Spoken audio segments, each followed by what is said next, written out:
తీసుకెళ్ళాలి, నిఘా ఉంచాల్సిన అవసరం ఉంది. సరే, డెఫినెట్ గా ఉంది. రామకృష్ణ గారు, ఇప్పుడు విదేశాలకు వెళ్లకుండా నిఘా ఉంచాల్సిన అవసరం కానీ, తర్వాత వారి కదలికలపైన ఎప్పటికప్పుడు నిఘా ఉంచాల్సిన అవసరం ఉంటుంది కదా. ఎందుకంటే రేపటి రోజున కౌంటింగ్లో కూడా ఇంకా ఇబ్బందులు తలెత్తే అవకాశాలు ఉన్నాయి. ఎందుకంటే ఇప్పుడు అనుభవం దృష్ట్యా, ఇప్పుడు ఓటింగ్ సందర్భంగానే ఆ రోజు అంత ఈవీఎంలను నేరుగా ఆ రూమ్లోకి వెళ్ళి ధ్వంసం చేయడం కానీ, ఆ తర్వాత జరిగిన అరాచకాలు కానీ, అక్కడున్న టీడీపీ ఏజెంట్ మీద జరిగిన దాడి కానీ, ఇవన్నీ చూస్తుంటే కూడా రేపు కౌంటింగ్ ప్రక్రియ సజావుగా జరగాలి అంటే నిఘా పటిష్టతగా ఉండాలి అనేది కదా, పటిష్టంగా ఉండాలి అనేది కదా. అందరికీ నమస్కారం.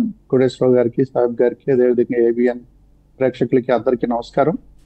మీరు ఏదైతే చెప్పారో, ఒక ఎలక్షన్ జరుగుతూ ఉంటే మనం వ్యవస్థలన్నీ చూస్తూ ఉంటాం. పోలీసు వారు ఏదో చిన్న పిక్ పాకెటింగ్ కేసు ఉన్న వాడిని కూడా పిలిపించి బైండ్ ఓవర్ చేసి వాడిని కంట్రోల్లో పెట్టి వాడి మీద కంప్లీట్గా నిఘా పెట్టి వాడు ఎక్కడ తిరుగుతున్నాడు ఏంటి, ఇంతకుముందు గతంలో ఎలక్షన్లప్పుడు ఏదన్నా చిన్న గొడవ చేసిన వాడిని కూడా చాలా క్లీన్ అబ్జర్వ్ చేస్తూ ఉంటారు.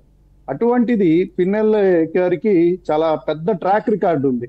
వీరికి గతంలో ఎలక్షన్లప్పుడు కానివ్వండి, మొన్న మున్సిపల్ ఎలక్షన్లప్పుడు ఏదైతే వీరు బోండా ఉమా గారు వీళ్ళు వెళ్ళినప్పుడు వాళ్ళ మీద కారుల మీద దాడి కానివ్వండి, ఎలక్షన్ల నిర్వహణలో పిన్నెల్లి గారికి ఉన్నంత మంచి ట్రాక్ రికార్డు ఇంకెవరికి లేదు.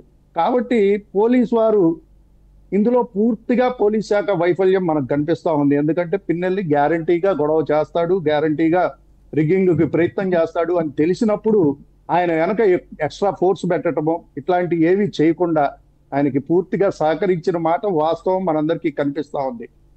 అదేవిధంగా ఆయన ఏదైతే ఒక ఈవీఎం పగలగొట్టాడో ఇది చాలా పెద్ద నేరం భారతదేశంలో.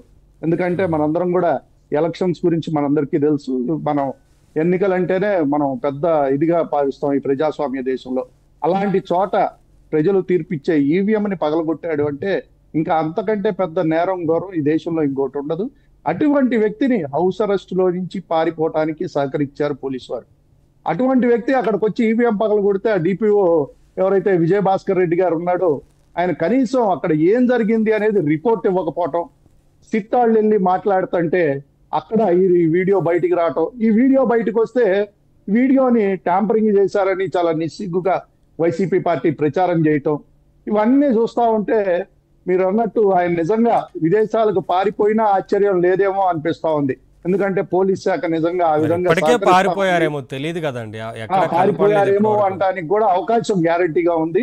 ఎందుకంటే మనం చూసాం కదా ఏ విధంగా ఆయన డ్రైవర్ దొరికాడంట, గన్మెన్ దొరికాడంట, బండి దొరికిందంట, మనిషి దొరకలేదంట.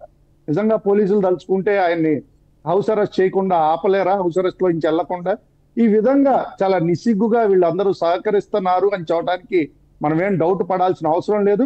మీరు అన్నట్టు వారు విదేశాలకు పారిపోయినా కూడా ఆశ్చర్యం పడాల్సిన అవసరం లేదు.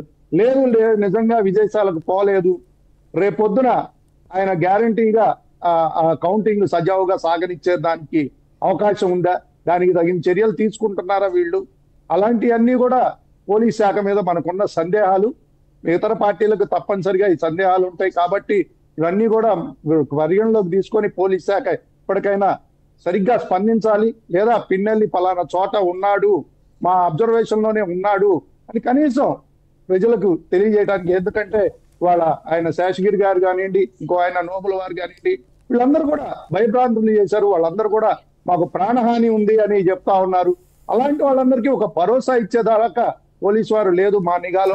రేపు ఏజెంట్లుగా రావాలి అన్నా కూడా ఈ రకమైన దాడులు చేసే వారిని బయట ఇంత స్వేచ్ఛగా తిరగనిస్తే, మీరు అన్నారు చిన్న చిన్న కేసుల్లో, చిన్న గొడవలు చేసిన కేసుల్లో, గత ఎన్నికల్లో చిన్న గొడవలు చేసిన వారిని కూడా పోలీస్ స్టేషన్ లో కూర్చోబెట్టి ఎన్నికలు చేస్తున్న సిచ్యువేషన్. ఈ సందర్భంలో ఇంత పెద్ద దాడి జరిగిన తర్వాత దృష్టి పెట్టకపోతే రేపు కౌంటింగ్ ప్రక్రియ ఎలా సజావుగా సాగుతుంది మరి?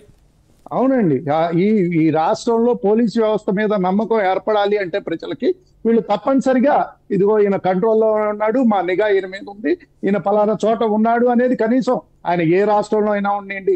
ఇందాక కోటేశ్వరరావు గారు చెప్పినట్టు ఆయన ఎక్కడ తిరగచ్చు, ఎక్కడైనా తిరగచ్చు, వాళ్ళు ఒక మాచర్లో వెళ్ళకూడదు అనే